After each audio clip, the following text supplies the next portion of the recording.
مباريات نص نهائي دوري ابطال افريقيا، فرقتين مصريين وفرقتين من جنوب افريقيا. الاهلي هيقابل صن داونز الساعه 3 عصرا، وبيراميدز هيقابل اورلاندو بايرتس الساعه 6 مساء. اكيد بنتمنى نهائي مصري خالص.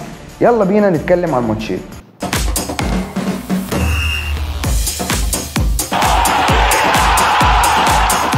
الاهلي وصن داونز، المباراه بكره الساعه 3 عصرا زي ما اتعودنا، وخصوصا من فرق جنوب افريقيا بيحاولوا ان هم يلعبونا دايما في التوقيت ده اللي هو الساعه 3 عصرا، التوقيت اللي احنا ما بنلعبش فيه، سواء الاهلي او الزمالك ما بيلعبوش في التوقيت ده.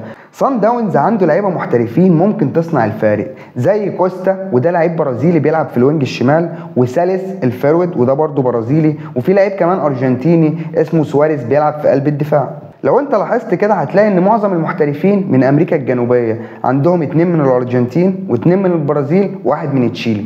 وغالبا صن داونز بتلعب بطريقه لعب 3-4-3، وهم دايما بيفوزوا بالاستحواذ من الفريق اللي بيلعبوا كتير على الارض، وعندهم لعيبه كويره بمعنى الكلمه بتقدر تساعدهم على الاستحواذ في الكوره.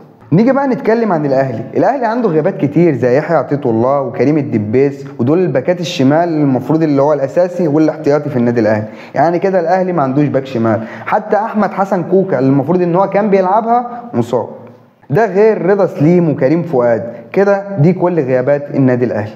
ندخل بقى على التشكيل المتوقع للنادي الاهلي. النادي الاهلي متوقع بكره ان هو يبدا بالشناوي في حراسه المرمى، ورامي ربيعه واشرف داري قلبي دفاع، ومحمد هاني وعمر كمال عبد واحد هو اللي ممكن يلعب في مركز الباك الشمال. والاثنين اللي في نص الملعب هو دايما بيلعب ب2-6 اللي هو مروان عطيه واكرم توفيق، اكيد هيلعب بيهم بكره لان هو بيلعب خارج الديار، واكيد هيلعب بيهم بكره. قدامهم امام عاشور، في اليمين حسين الشحات، وفي الشمال بن شرقي، والفرود هو وسام ابو علي. نتمنى من مارسيل كولر بكره ان هو يركز، لان المباراه دي بالذات مباراه مفصليه في ان هو يكمل مع النادي الاهلي او ان هو يمشي، وبنتمنى التوفيق للنادي الاهلي.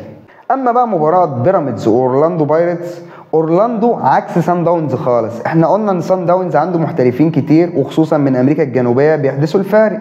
اورلاندو بقى ما عندوش محترفين خالص، او عنده محترف او 2 بالكتير خالص، ومنين؟ من ناميبيا، مع احترامنا لناميبيا طبعا يعني. اورلاندو بقى في الدوري الجنوب افريقي هم في المركز الثاني خلف صن داونز على طول، والفرقه ما فيهاش اي اصابات، داخلين من الاخر كده بالفول تيم بتاعهم، عكس بيراميدز اللي عندهم اهم لعيب في الفرقه مصاب وهو ابراهيم عادل. بس برضه مفيش قلق على بيراميدز، تحس ان بيراميدز السنه دي فريق تقيل، فريق بيعرف يكسب حتى لو هم كانوا مش كويسين في الماتش. بيراميدز السنه دي فريق تقيل، واظن ان هو هيكسب بطوله كبيره سواء كانت الدوري او دوري ابطال افريقيا. والتشكيل المتوقع لبيراميدز بكره هو احمد الشناوي في حراسه المرمى، واحمد سامي ومحمود مرعي 2 قلبي دفاع، والشيبي ناحيه اليمين، ومحمد حمدي ناحيه الشمال، و3 في نص الملعب مهند لاشين والكارتي وقطه، وناحيه اليمين مصطفى فتحي، وناحيه الشمال كريم حافظ، والفرود فيستون مايلي. بنتمنى التوفيق لبيراميدز، ونتمنى نهائي مصري خالص بين الاهلي وبيراميدز، ايا كان بقى مين اللي يكسب فيهم، المهم انه يكون النهائي مصري خالص زي نهاية 2020. وما تنساش اللايك والاشتراك في القناة. سلام.